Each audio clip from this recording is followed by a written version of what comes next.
not know? Have you not heard?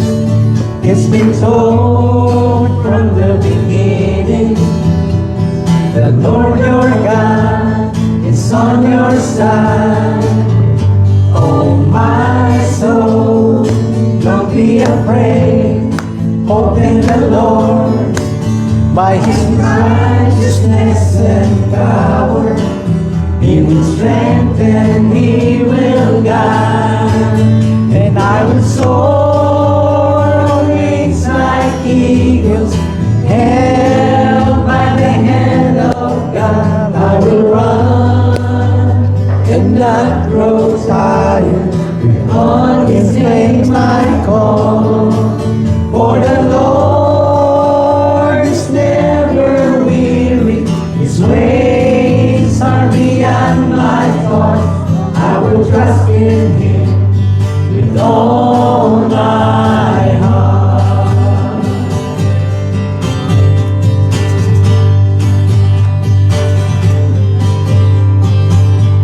Oh my soul, do you not know? Have you not heard?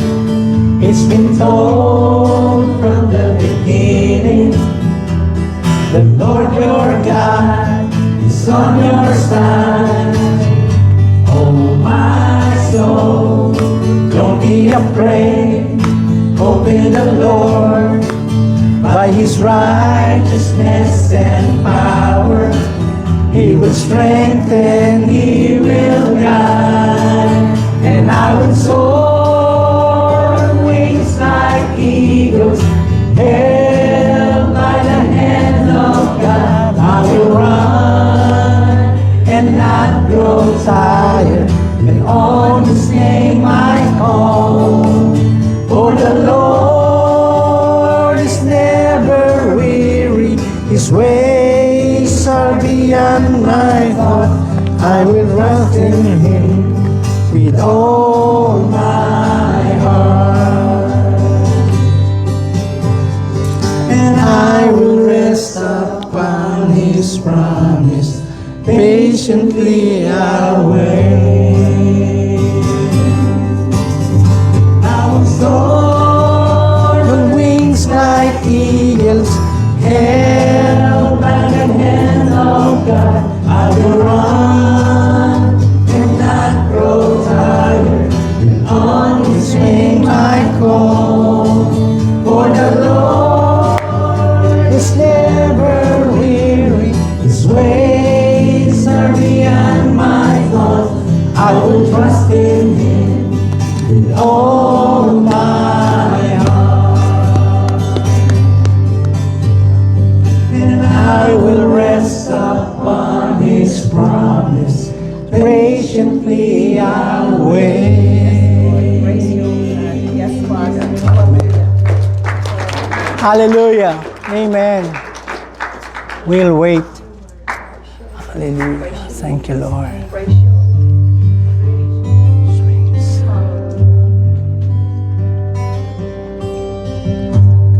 Come live in me.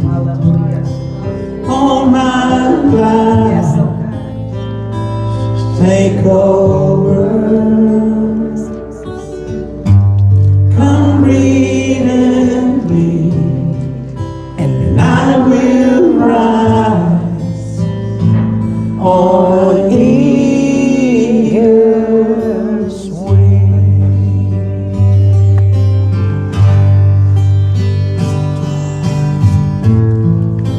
Here I am waiting. Abide in me, I pray.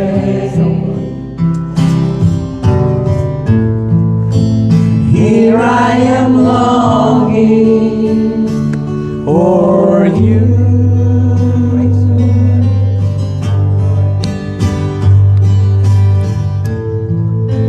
Hide me in your love.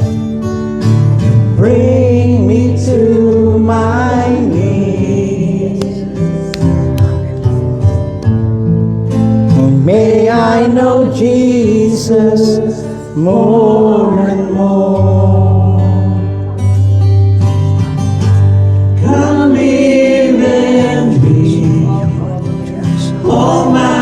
life take over. Come breathe in me, and I will rise on eagle's wings.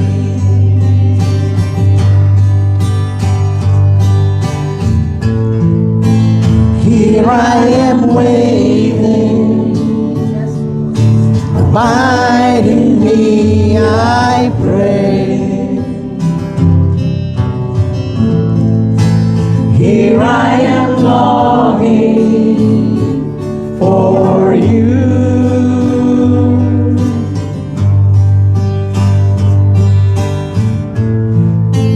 Hiding in your love, bring me to my knees. And may I know Jesus more and more. Come live in me all my life, take over. Come breathe in me, and I will rise on eagle's wings. Come live in me all my life, take over. Come breathe in me, and I will rise on eagle's wings.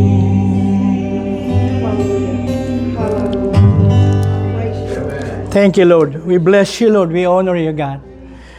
We thank you, God, for your fellowship. We thank you, God, for the presence of your Holy Spirit. And God, our desire this afternoon, like always, is to honor you and to bless your holy name. This gathering is yours. We want you to be honored. In Jesus' name, amen and amen. We may all be seated.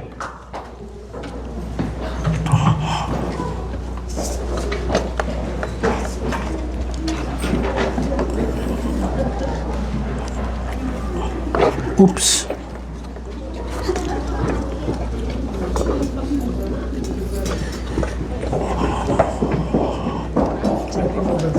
I'll push it. Yeah. Okay. Got it. Got it.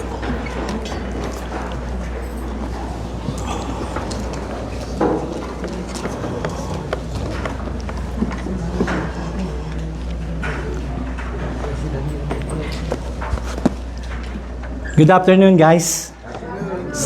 So, it's good to be in the house of the Lord. It's good to be inside a building because it's a little bit warm, or it's warm. So I'd like to welcome all our friends online. Thank you for subscribing every week. We pray that you will be blessed in our service and our fellowship this afternoon. And also I'd like to thank everyone in the auditorium. Thanks for coming out. We have Amy, our first-time guest. Welcome po, and thank you po for coming. So I will be discussing a two-part series on a very important subject and that we find in the Bible.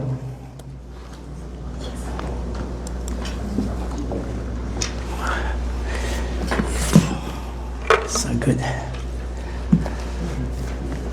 So this is not a bag, okay? This is a microphone connected to the iPhone or that smartphone of Joe's. So this one is what you're hearing, and this one is the one recording, so that when people listen to our recording, the audio will be a much audible, and it's better sounding. So amen.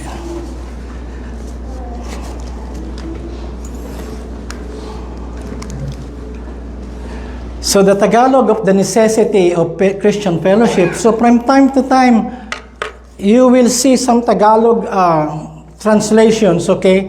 It's just exactly what the English says before that. So in Tagalog, the necessity of Christian fellowship is ang pangangailangan ng pagsasama, okay? That's the broader sense of meaning of the necessity of fellowship. But in a biblical and more Christian translation, ang kahalagahan ng pakikipagkapatiran. Okay, so it's interesting that a lot of people, even a lot of believers, Christians, they have a very poor concept of what church is. Okay, so the church is not a building. You don't absent yourself in church. You are the church. Amen. The church is the one who comes in the building and also goes out of the building.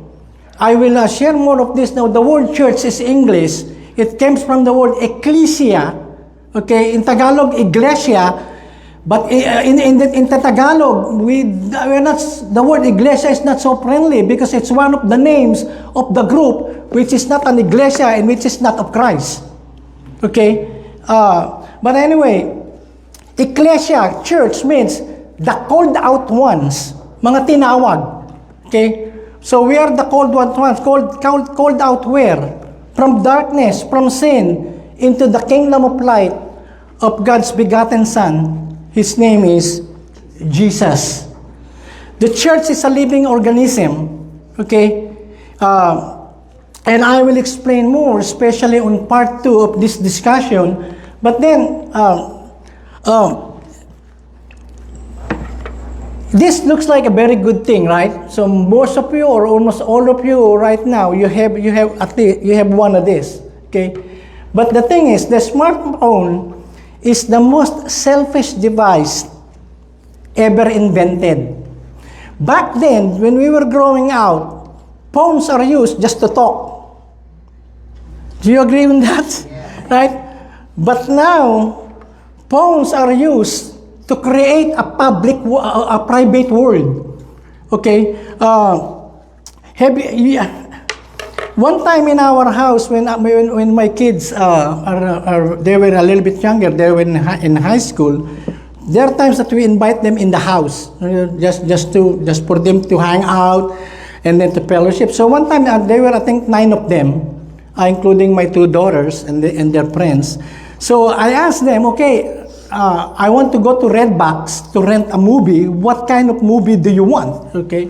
I think they said, we want Jurassic Park. Okay, so I went out and borrowed a DVD, Jurassic Park. So I put it in the DVD player and the movie is on. All of them got their own cell phone. And all of them are talking to their cell phone or texting, I don't know what, I don't know to whom. See, and suddenly they are not talking anymore. They're so close, but they are not talking. They have their own I don't know what I may call them, but this is it. And then some people, they have created even their own church through this. Okay, and that they call it online church, media church, but it's not how the Bible describes what a church is. Okay. So, I'm not against this. I like this. Okay, I like this. There's so many ways. But like I said, a lot of people, they have created their own private world through this. Okay? So, one time I picked up my kids when they were in high school. I picked them up. Okay, on our way home, they were kind of talking loud and probably they're very disappointed. And when I look back, I said to them, we are 2 miles away from McDonald's. Don't worry, I'm going to get you something to eat.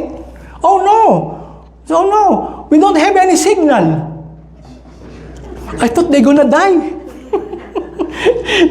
They don't have a signal and they're freaking out. Can you believe that?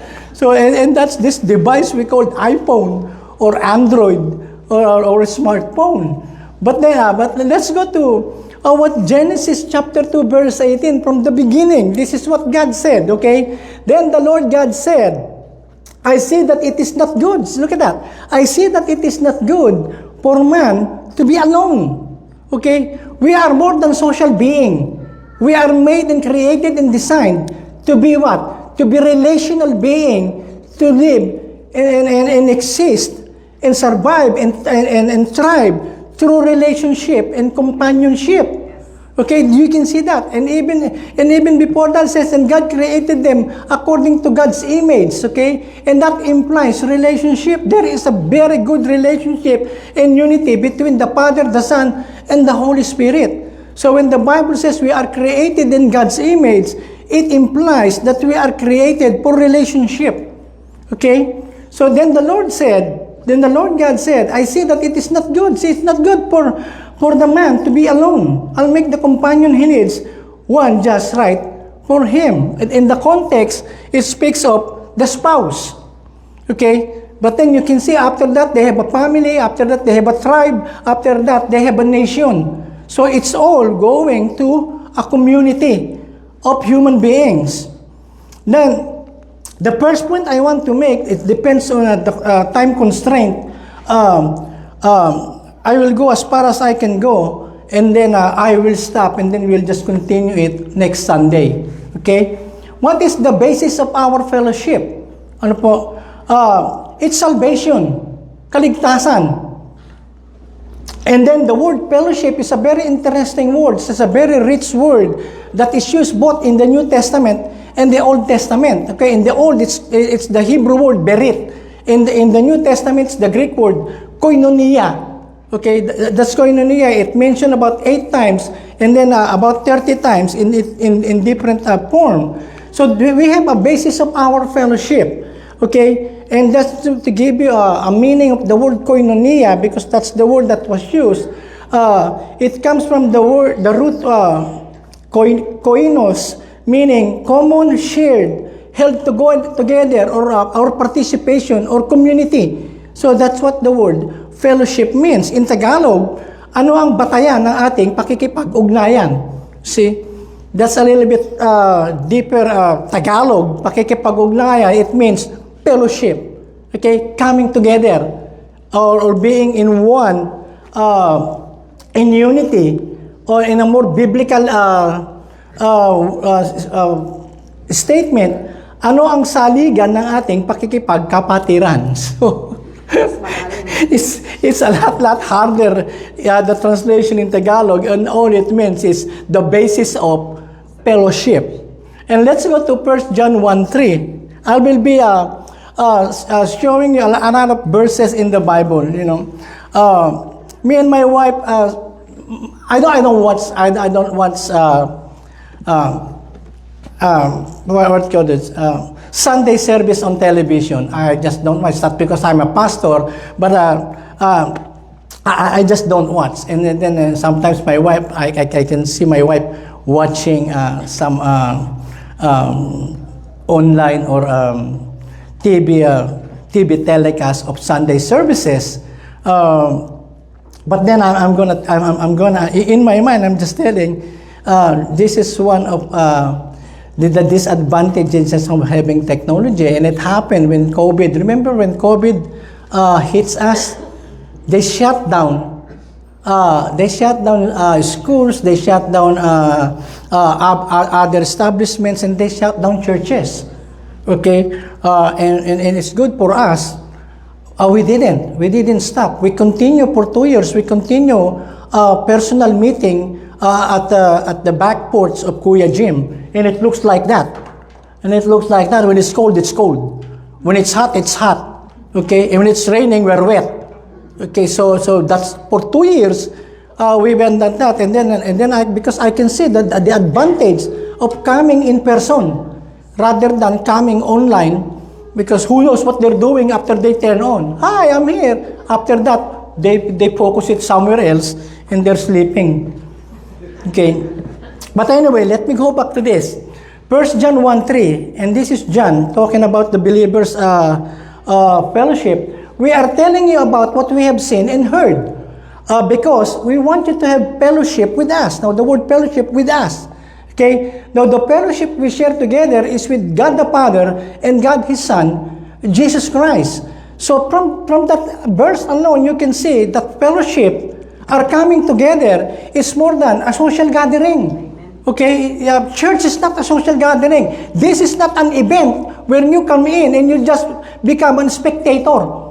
Okay? No, you need to, that's why we encourage you to worship and participate, because you are not an spectator.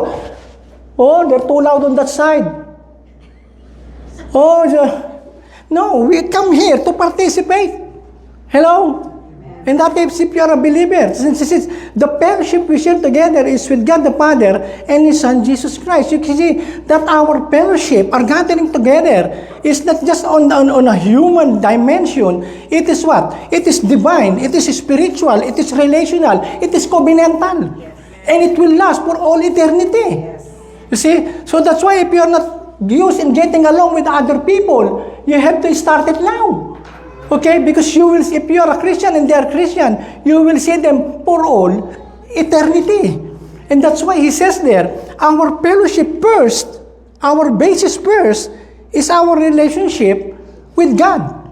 And then he mentions God the Father and God His Son, Jesus Christ, the two persons in the Trinity. Okay? And then in 2 Corinthians 13:14, look at this. The grace of our Lord Jesus Christ and the love of God, and what? And the fellowship of the Holy Spirit. So when you become a believer, your fellowship is with the triune God. Okay, and God is, if you're a believer, God is not a distant deity. He's not a distant God. He is very close to you. Jesus Christ said, I will be in you, and you will be in me. And this is Jesus Christ praying. When you read the Bible, sometimes he says, what is the Lord's Prayer? And then we say, the Lord's Prayer is, Our Father who art in heaven, hallowed be thy name. Actually, that is not the Lord's Prayer. That is the disciples' prayer. Because Jesus Christ says, when you pray, pray like this. So that prayer, Our Father, is a prayer for believers to God. But the Lord's Prayer is written in the whole chapter of John, chapter 17. This is really Jesus Christ praying for His followers. And look at what He said in verse 21. That they all may be one. See, that's unity. That's fellowship. All the believers He's talking about. It's okay. That they all may be one, just as you, Father, are in me, and I in you, that they also may be in us, so that the world may believe that you have sent me. The glory that you have given me, I have given to them, that we may be one, even as we are one. 23. I and them, and you and me. See, that's the mutual relationship. Okay? I and them, and you and me, that they may become perfectly one. So that the world may know that you sent me and loved them even as you loved me. So the purpose, one of the purposes of the Christian fellowship is to be a witness to the world that there is God. And that there is unity among believers. Okay, so you can see that the basis there is first is what? Our relationship with God, us being saved. Okay, again in 1 Corinthians 6:17, but anyone who is joined with the Lord is one with Him in spirit. Okay, and it speaks of relationship, and it speaks of mutuality, it speaks of unity. So salvation is the basis of our fellowship. Okay, you don't connect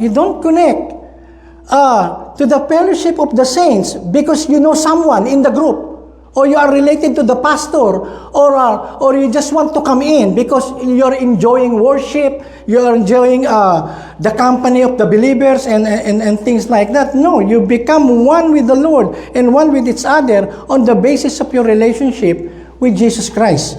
So if you don't have any relationship with God, you can be in church, in many churches all your life, and still you are not in that fellowship. Okay? And then let's read some more. In John 14:23, look at what Jesus Christ said. Jesus answered him, if anyone loves me, conditional, If anyone loves me, he or she will keep my word, and my Father will love him. And look at this. And we will come to him. We will koinonia with him. We will fellowship with him and make our what? Home with him. So that's the difference. During the Old Testament times, God told them to build him a temple, a tabernacle where they can come in and congregate and come together to serve God, to worship God, and to offer their offerings. But in the New Testament, okay, and this is something that will make you really feel so good, because you are blessed by God, not only with material things, physical things, and eternal life. When you die, you're going to go to heaven. But the fellowship, he says, we will come to him. Okay? Is it not interesting? Jesus Christ invites people, come to me. Okay? But then he says, me and my Father will come to that person who is living by faith. We will come to him, and says, and make our tabernacle with him. See? So God is this. This is the temple. You remember?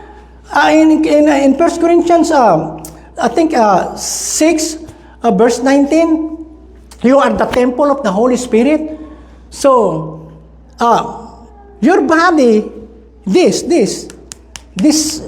Bible calls this shell. They call this temple. They call this a tabernacle. They call this the dwelling place of God. Okay? And that in itself, it boggles your mind that God can live inside a human being through His Spirit. Once that person decides that he will follow the Lord, will accept the Lord by faith, and make Him Lord and Savior. So that's why the difference between a church goer and a child of God should go to church, because that's where that's his or her family. Okay, this is the temple of the Holy Spirit. Okay, I'm so glad. So you take care of this. This is not a chimney where you what? You smoke and make it smell like tinapa. You see, this temple is the temple of God. You don't abuse this body. You don't put anything in this body that you know is harmful for this. Okay, hello? You see? And that's why you cannot see, Pastor, there is nothing in the Bible that says thou shalt not smoke. That's true, thou shalt not smoke. Well, you cannot find it here in the Bible. But yet the Bible tells you that your body is the temple of the Holy Spirit. You want the Holy Spirit to have what? COPD? Hello? You see? And that's why I start. I'm beside my notes. I started smoking when I was in 6th grade. My dad used to tell me, "Can you buy me a cigarette?" That's my dad. Back in the Philippines, you can buy cigarette by stick. Here you can't. No, they don't sell you by stick. There are 20 sticks in one pack. Do you know that? Or you're not missing anything if you don't. Okay. But my dad will just tell me, "Can you buy me 5? Can you buy me 10 sticks?" No. And then the Chinese, 95% of convenience stores in the Philippines during our time were owned by Chinese. Okay? Okay. But now they have upgraded themselves. Now they own malls and big stores. But anyway, when he told me to buy him 10 stick, I'm gonna get me one. And he will not count it. No, he will not count it one by one. Oh, it's only 9. Where's the other one? I use it. I smoke it. So, and then when I learned to smoke marijuana, I don't only smoke it through my mouth. We smoke it in the nose. You see? So it goes directly to your brain. Hello? And that's the kind of life I'm using. So when I talk about it, I know exactly what I'm talking about. Okay, but I didn't know then. And the weird part of it, okay, I'm a very religious person. I grew up in a family of families. We are very religious. We go to church, the building. We go to church at least 3 times a week. Okay? We have Tuesday, we go to San Antonio. And then Wednesday, we go for the Immaculate Lady of Conception. You know her, Mama Mary. Okay? And then we go Friday. That is the Nazarene. Okay? Yung Nazareno na nakahiga. And of course, Sunday. So at least 4. Okay? But nothing changed. I'm as bad as I can.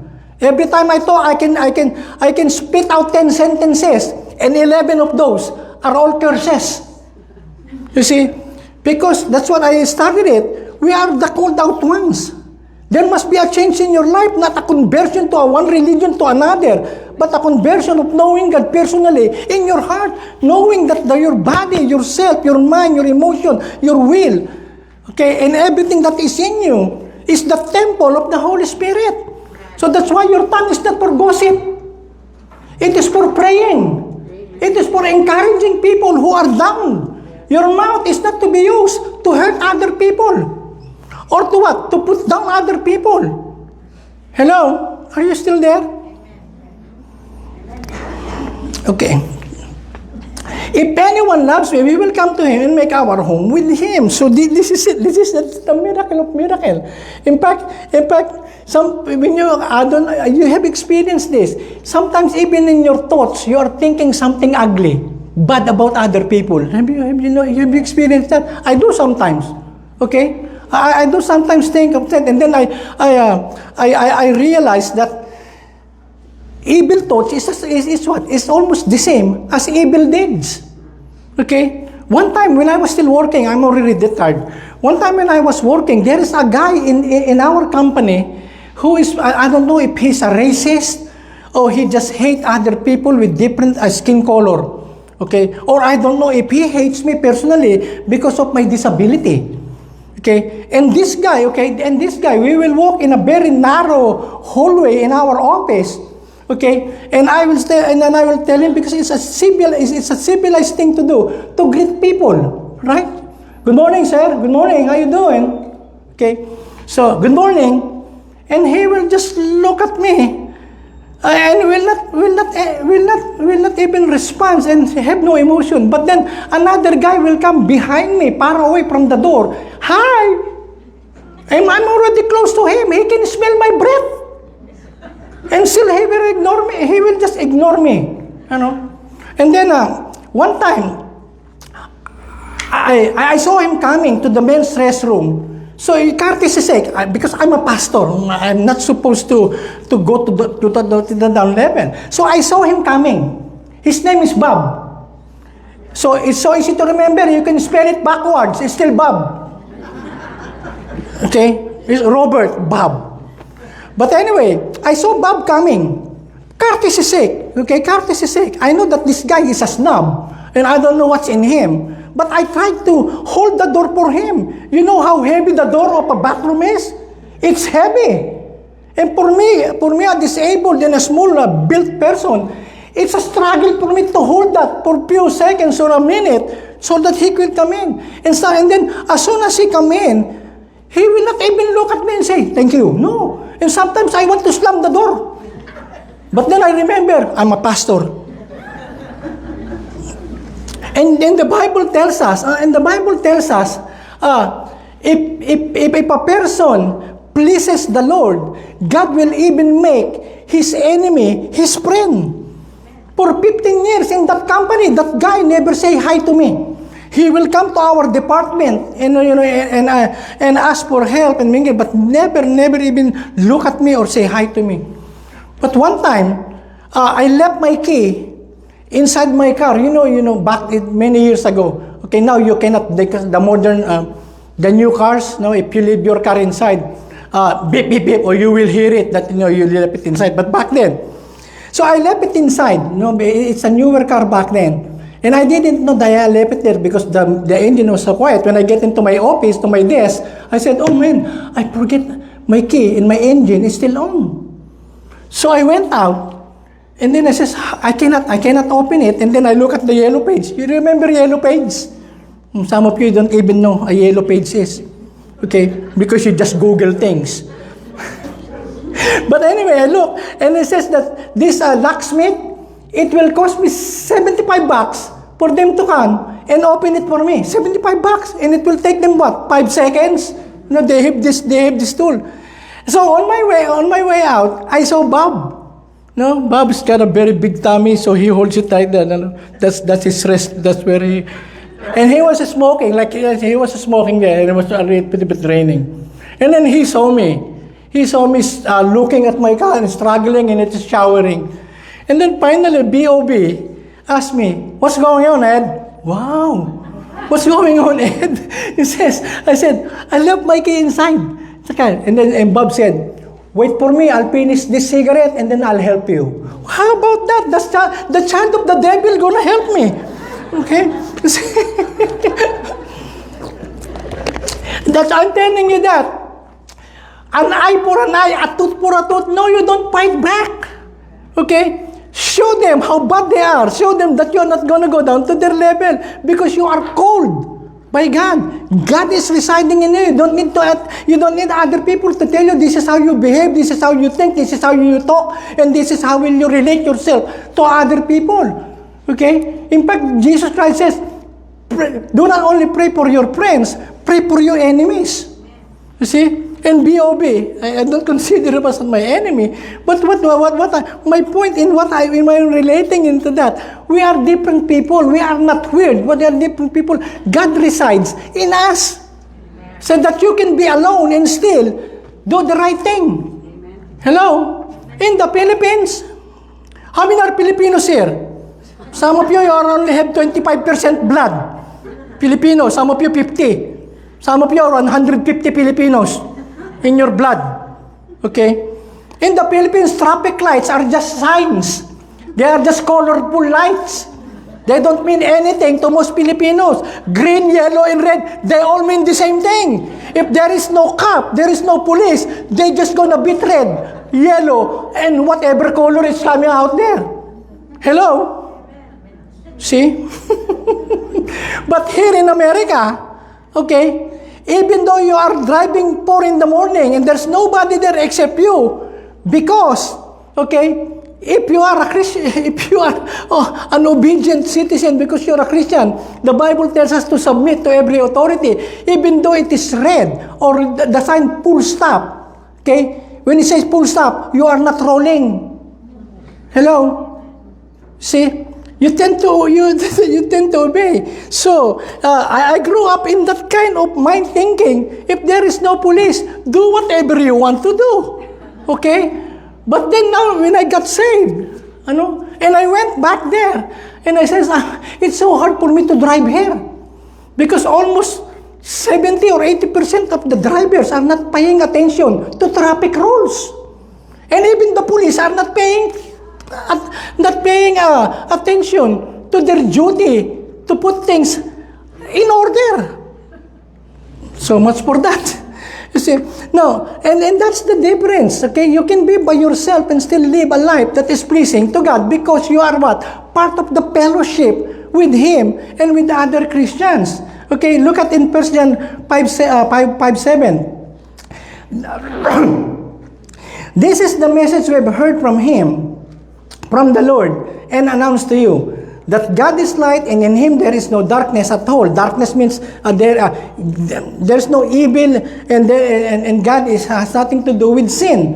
Now, if we say that we have fellowship, okay, with God, and yet we continually sin or intentional sin or purposely sin, we lie, nagsisinungaling tayo, and do not practice the truth. You see? And then, verse 7, but if we walk in the light as He Himself is in the light, say you are saved, you are a child of God, we have fellowship with now what? After God, we have now koinonia with one another. Okay? And this fellowship has nothing to do with culture. It has nothing to do with race. It has nothing to do with education. It has nothing to do with our economy and life. It has nothing to do with our doctrines. It has nothing to do with theological.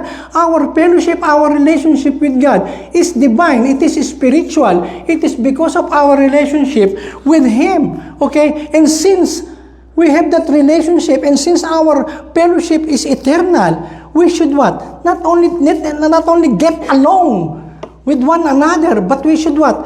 Love one another as God loves us. Hello? Sometimes, if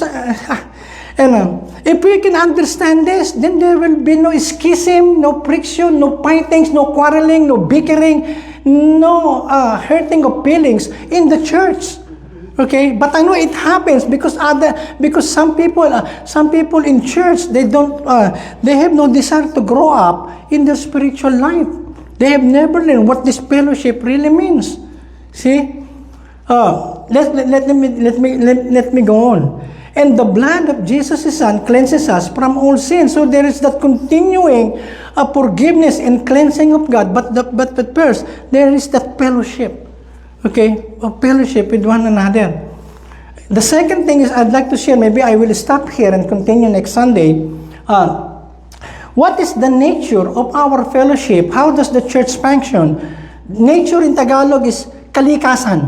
Ano yung naturalesa o kalikasan ng pagsasama-sama? How does the church function? In sharing. Okay? In sharing. And next Sunday I will expand more on that word sharing among believers. Na po, there is no such thing as selfish believer. Hello? Mine is mine and mine is mine. No. Okay? Look at what it says in Acts chapter 2:42. Are you still there? Okay. And these are the believers. Okay, and we will read the previous verses after this. I just want you to see this verse 42. I will read it twice. And they devoted themselves, these are the believers, to the apostles' teaching. That's the doctrine, that's the teachings that we have in the Bible. And the koinonia, and the fellowship, and then to the breaking of bread. That's communion. Okay, that's the Eucharist. That's the breaking of bread. And the prayers. So, they share all of those things. And then in verse 44 of the same chapter, all the believers say all, no exemption. No exemption. I just come there, because I like the place. I like some of the people there, but not all the people, especially the pastor. I like him, he's good looking, but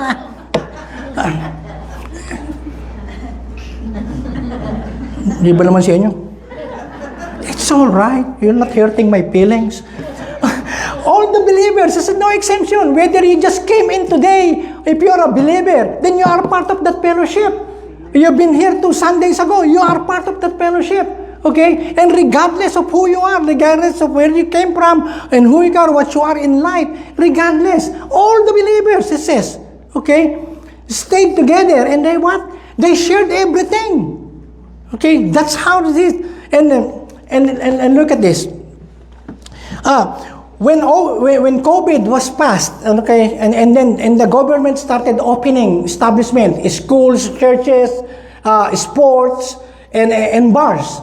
Okay, do you know during the first few weeks when the government opened establishments like bars, people congregate there first.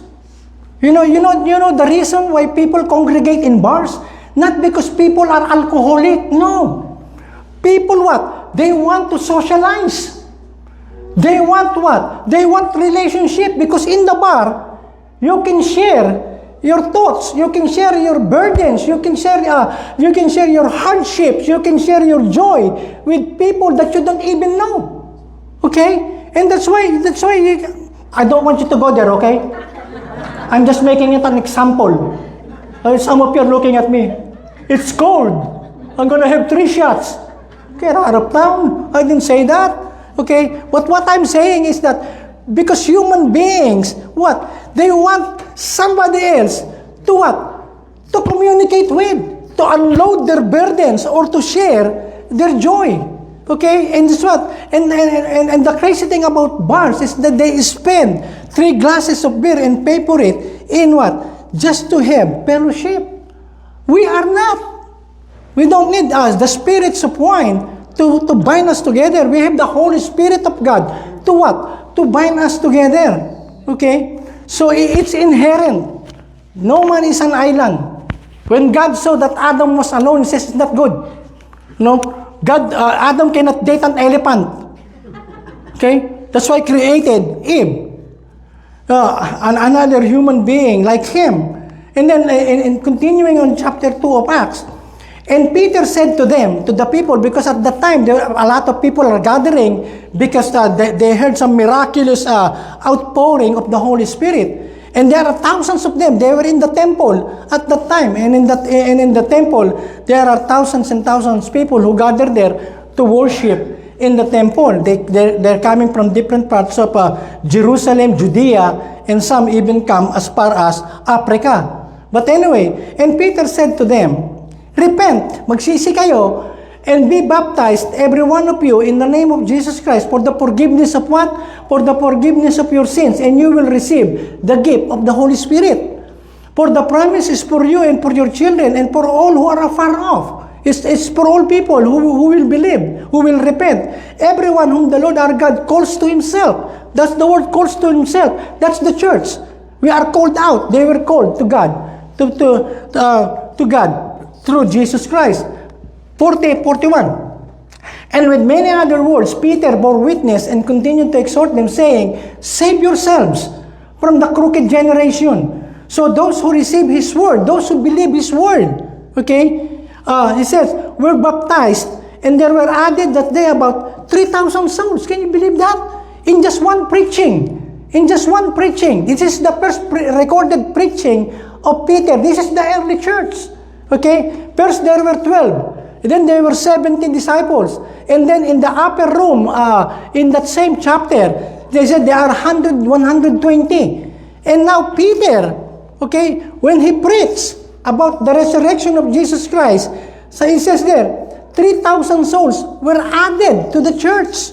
Isn't that exciting? Yes. Okay, people are getting saved by the thousand. Not because their stage is pretty, their building is nice, but no, because they are what? They are one in fellowship with God, and they are living the life, okay, that they're supposed to live. Look at verse 42, again. And they were continually devoting themselves. See, they continued to devote themselves. That means they are coming to fellowship with one another. No, they hear the teachings of and the fellowship, part of their fellowship is eating together. It's mealtime together. We Filipinos are very good at that. See, look at the table back there. See, hello. And that fellowship, sir, we're doing good. In fact, if you will ask me, Pastor, don't you know that many American churches are very much impressed with our group? Okay. First, not because we are all good looking. Okay? We are friendly people. We are civilized people here in this group. No. Okay? They're very impressed that we can do it every Sunday. We don't eat snacks. We don't eat here finger food. We eat here full meal. Hello? So, and not only that, not only we eat, most of us, we take home. We Sharon Cuneta. You know, you see, how good can that be? Sabi na, you must have a lot of money, Pastor, to do that every Sunday. Okay, but I said, no, the only thing that the church pays for is the coffee and the rice. Of course, rice. We cannot live without rice. Do you know that? Some of you are looking at me, oh, that's carbs. Oh, yeah, right. Okay? But anyway, it's good to ask me, well, they're very impressed that we are able to do that because because all of us are participating in the koinonia. We are sharing. Not only one is bringing a little food or a bowl of soup, but everybody is what? Is contributing. That is sharing. That is koinonia. Okay? Some are not able to do so because for some reason. They're living by themselves, or they have duty last night, and things like that. But instinctively, us, we like to share. And that's a good thing. Okay? Because if there is no food after service, I will not even see you again till next Sunday. Bye, hasta la vista, baby! You see? But to hold you for at least 20 minutes, at least I can go to your table and say hi to you, find out what is your name or how many kids you got. At least I can know, okay, who you are. I'm not very nosy in knowing the details, but at least I can know. It's good to know people. Okay, it's good to know people's names. Do you know that? There, some of you have been coming here for 4 years now. You don't even know the name of my wife. Hello? Oh, the wife of the pastor. She's the one who's always there on the table. Ask her name and she will tell you. Okay? Introduce yourself. See, now some of you looking, mahihain ako eh. Anto, si hi. Ba't mo ka? See? devoting themselves in the fellowship. You know, that's the breaking of bread, and to prayer. You see, and that's why I said, if nobody will bring, and there's some funny things happen. You know, me and my wife sometimes we just make fun of the food. There are Sundays, okay, 7 people will bring all chicken. So it's all the same chicken, iba-iba lang ng kulay. Fried, baked, tinola, it's all chicken. And sometimes people will bring 4 bowls, puro ginisang munggo. But then, me and my wife will just tell each other, it's good we have food, at least we have some food. And people are eating it, and that's fellowship. Okay, when me saying that, next time, you break away from your circle. Try to join other people on another table. Yes. Yes. Amen. Oh, see, just try it even once a month. Hello. Can you imagine that you will meet them in heaven for all eternity? Why not do it now? See, and they will continue there devotedly. Now, some people, they say, that's for them, not for me anymore. No. Okay? The 4 things that he mentioned are for all believers. Let me just continue. Look at Galatians 6:2. You cannot fulfill that if you are living by yourself. You can only fulfill that command, carry each other's burden. See? And in this way, you will fulfill the law of Christ. Look at in Tagalog. Tulungan ninyo ang isa't isa sa mga problema. You see? And then, at sa ganitong paraan ay matutupad ninyo ang utos ni Kristo. That's why it's so important and it's so should be number 1 in your list. To make yourself a part of the family of believers. Because there will a time in your life, or maybe you're a time in you're not going through in a lot of difficulties what I call this, you are now in a very low part of your life, and if you will not share it to other people, and you're gonna keep on just carrying the burden and the difficulty and your heaviness, soon you will explode. That's why a lot of people, they kill themselves. See? Because they have no network of friends. They have nobody to unload their heaviness. And that's why our function of the church is to help those who are in heaviness. Because all of us, one time or another, we're going to go through where they are going through. Okay? We are not always on our high valley, enjoying life. Everything is fine, everything is good. There are times in our life we are underneath. No, we are going through things we don't understand, we don't like. And sometimes it's chronic, it's keep coming back. And without a network of friends that you can confide and that you can trust, that they will not gossip you if you tell them some personal things. Okay? And then you will what? You will just what? Be depressed, be sick. And once you isolate yourself, that's the beginning of total depression. You see, it will not help you. That's why it says, carry one another's burden. Look at this. They said, shared joy is a double joy. If you share your joy and happiness and success to other people, you double the blessing. You see? On the other hand, if you share your sorrow, you cut it in half. Okay? Because now, you are unloading it to a friend that you can confide, and they can pray for you, they can encourage you. Okay? And then just to give you a good word, learn to keep confidentials. If what the other person is telling you is very personal, and she or he is telling you that because he or she is trusting you, that you will not tell the world about what she's going through in her life.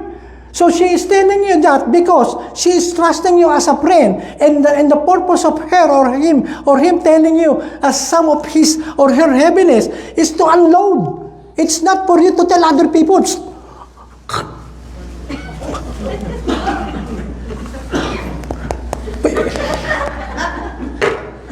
Hello? You see, and that creates what? It creates a lot of trouble. It creates a lot of conflict in a good fellowship, because somebody, they cannot keep their mouth shut.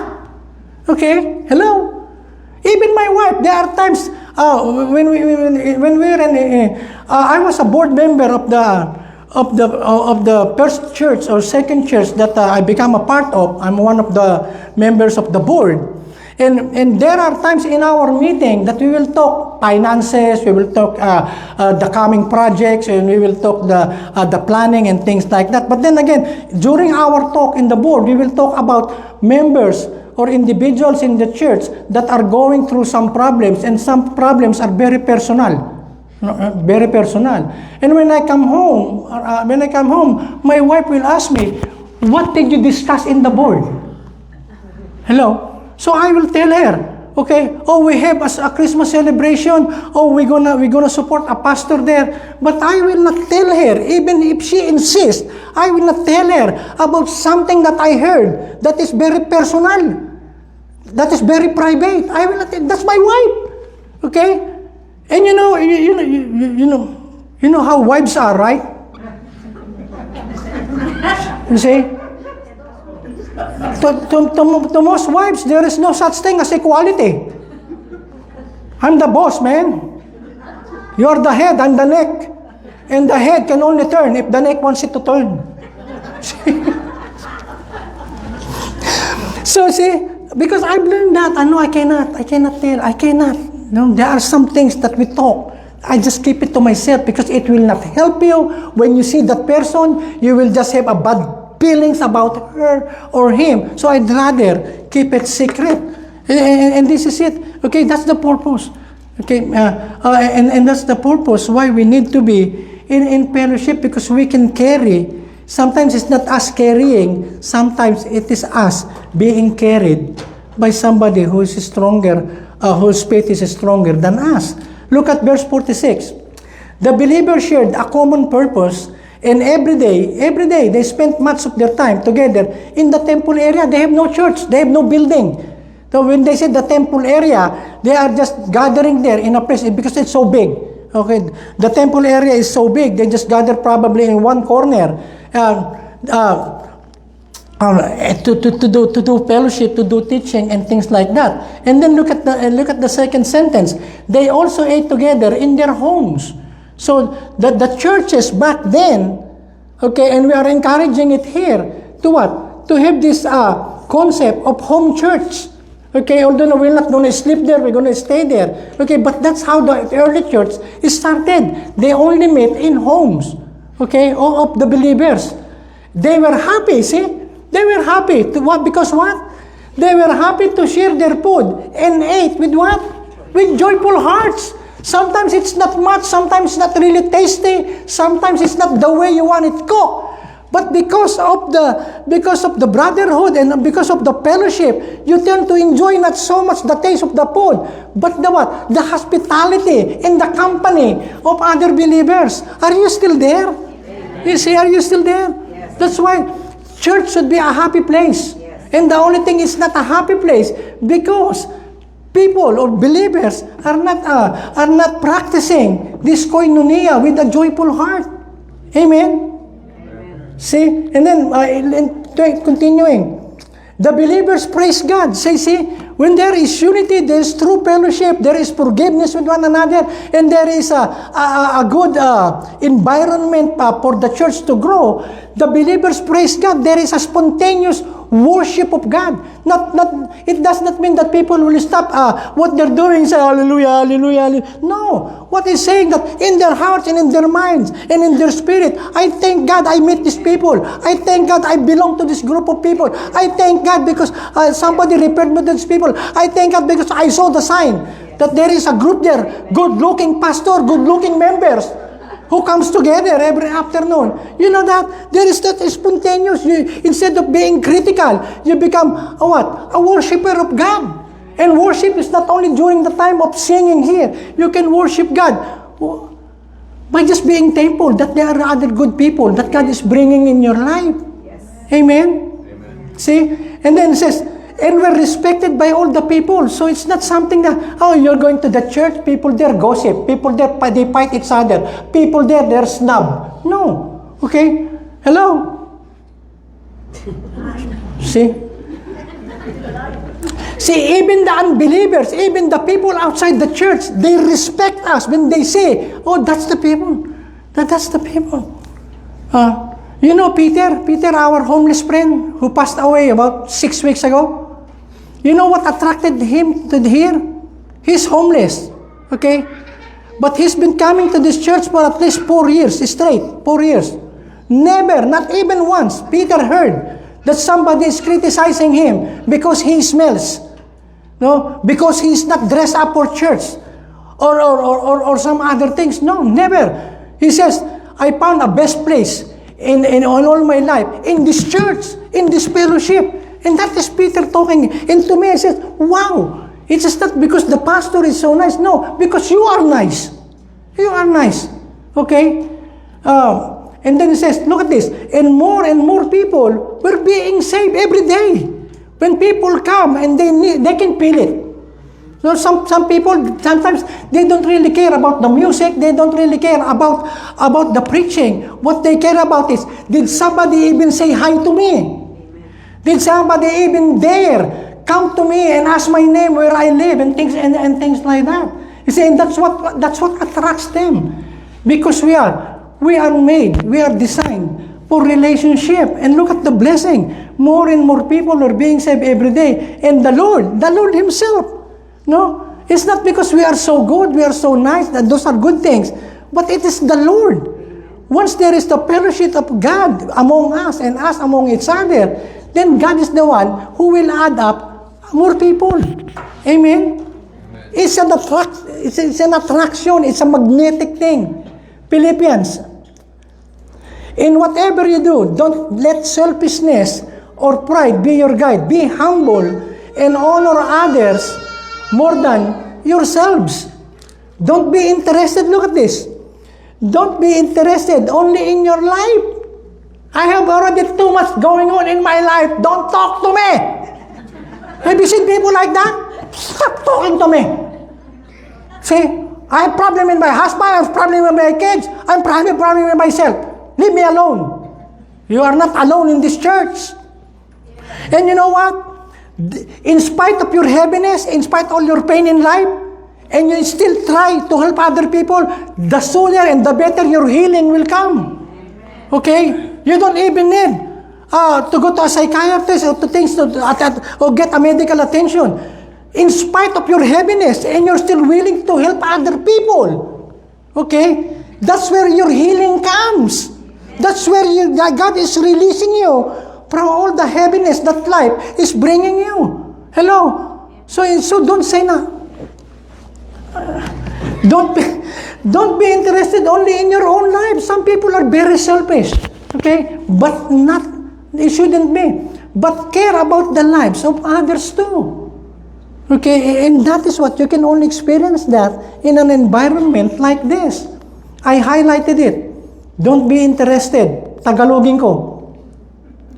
Huwag kayong gumawa ng anumang bagay dahil sa makasariling hangarin o sa paghahangad na may taas ang sarili. Sa halip, magpakumbaba kayo sa isa't isa at ituring na mas mabuti ang iba kaysa sa inyo. Huwag lang ang sarili ninyong kapakanan ang isipin nyo, kundi ang kapakanan din ng iba. See? Think of other people.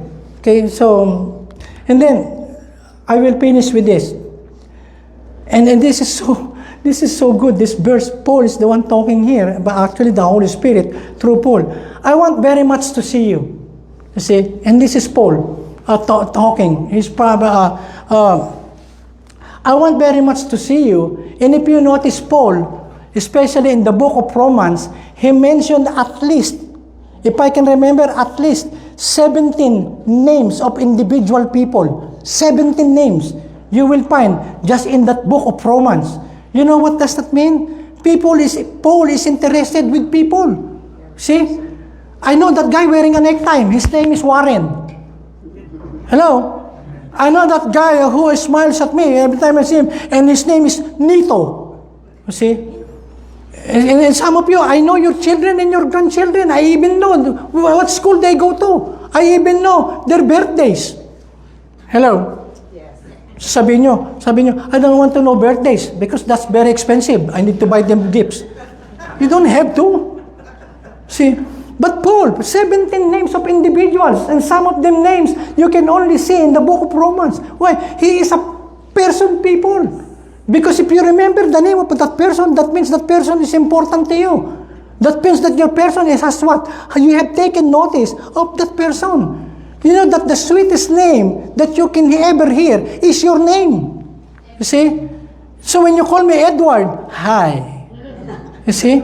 So look at this. Verse 12. Verse 11, I want very much to see you and give you some spiritual gift to make your faith stronger. So sharing, spiritual gift. I want to share to you. I want you to grow stronger in your faith for you to know more about God. So he's sharing not only his resources, his time, but also his what? What he has learned as a believer. And then verse 11, I mean that I want us to help each other. See, it's mutual. I want us to help each other with the faith that we have. Okay, and he says, your faith will help me. Annabelle's faith will help me. Ibanya's faith will help me. It's not because I'm a pastor. No, sometimes I need their help in what they have. Your faith will help me, and my faith will help you. It's mutual, saints. So that's why when you consider a church, don't be just an attender, a visitor, a guest. Be a part of it because that's what it is intended. First, relationship and fellowship with God. And then you cannot have relationship with Him and say, I'm related with God. And you are what? You know? You have an antisocial thoughts or feelings about other people. No. Hello? Amen. See, regardless of our differences. We are all different. Don't you know that? You cannot find two people exactly alike, even Siamese twins. They have different fingerprints. And God made it so. God made it so, designed it so. See, we have differences, but because of God. Paul said, neither male nor female, Scythian or barbarian, circumcised or uncircumcised, we are all one in Christ. Amen? Hello. We are all one in Christ. You can help me. I will continue next. And I will discuss this. We're going to have this today. The communion is God's symbol of our fellowship, of our oneness in Him and oneness with one another. Hallelujah. Lord, we bless you. We honor you. We thank you, God. First, our basis of salvation, our basis of fellowship, is our relationship with you. Our salvation, the forgiveness of our sins. That is the basis, Lord, that we can fellowship not only in this life, not only in this group, but we're going to fellowship. We're going to be bonded with one another through eternity because you are eternal. Your relationship with the Father, the Son, the Holy Spirit is eternal. So with us. Our relationship with one another is also eternal. And if you came here this afternoon, and you know in your heart, in your life, you are not a believer of Jesus Christ. Yes, you have heard about Him, you know about Him, but you really do not know Him as your Lord and as your Savior, and you can only fellowship in His church. Jesus Christ says, my church. It's not somebody else's church. You can only fellowship with God and with His people, but by first coming to Him and telling Him, Lord, forgive me of my sin. I'm sorry for all my sins. And this afternoon, Lord, it's not an accident that I'm here. It's not even an accident that some of you are watching us online. Come to Jesus. Tell Jesus, Lord, forgive me of my sins. I want to know you. I want you to be my Lord and my Savior. And I want, Lord, to be a part of the fellowship that you have designed me to be when I will become a child of yours. And if you are a believer, a Christian, continue on. Remain in the Lord. Enjoy the fellowship of God the Father, God the Son, and the Holy Spirit, and with one another. We thank you for your word. We thank you for this afternoon, God. We love you and we honor you. In Jesus' name, amen and amen. Thank you, guys.